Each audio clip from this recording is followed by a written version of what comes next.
ఈరోజు మా terrace garden లో ఉన్న డ్రాగన్ ఫ్రూట్ కోసుకుంటున్నాము. ఈ సంవత్సరానికి వచ్చిన ఫస్ట్ కాయ అన్నమాట. ఇది పూత వచ్చినప్పుడే, చిన్న పిందగా ఉన్నప్పుడే, పువ్వు నుండి పిందగా మారేటప్పటికి చీమలు బాగా పట్టేసినాయి అనమాట దీనికి.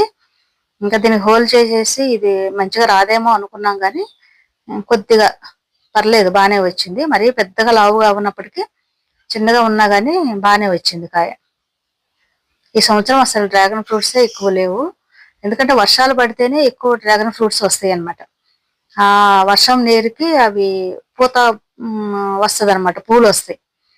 ఈ సంవత్సరం వర్షాలు లేవు కాబట్టి ఇవి ఫ్లవర్స్ కూడా ఎక్కువ రావడం లేదు. మరి బయట మార్కెట్ లో అంత ఎక్కువ ఎలా వస్తున్నాయి అర్థం కావడం లేదు. ఒకవేళ డ్రిప్ సిస్టమ్ పెట్టి వాటికి స్ప్రే చేస్తున్నారేమో మొక్కలకి, అందువల్ల రావచ్చు. ఎక్కువ వస్తున్నాయి మార్కెట్ లో, బాగానే ఉన్నాయి, కానీ మా టెర్రస్ గార్డెన్ లో మాత్రం ఈసారి చాలా తక్కువే ఉన్నాయి. లాస్ట్ ఇయర్ బాగా వచ్చినాయి, కానీ ఈ సంవత్సరం చాలా తక్కువ ఉన్నాయి. ఇది ఫస్ట్ కాయ.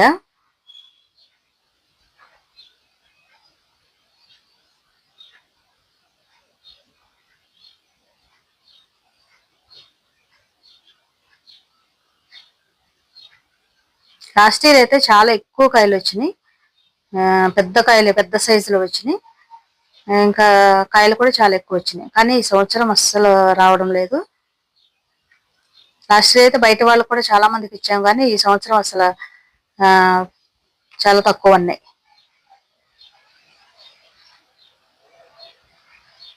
చూడండి ఎంత సైజే వచ్చింది, చిన్నగాను. మనం ఇది కొంచెం చిన్న కొమ్మ పెట్టుకుంటే ఈజీగా వచ్చేస్తాయి కాయలు. అలాగే ఇక్కడ కాయలు ఉన్నాయి చూడండి, ఇది ఫ్లవర్స్. ఇంకా 2-3 days అలా విచ్చుకోవచ్చు అవి.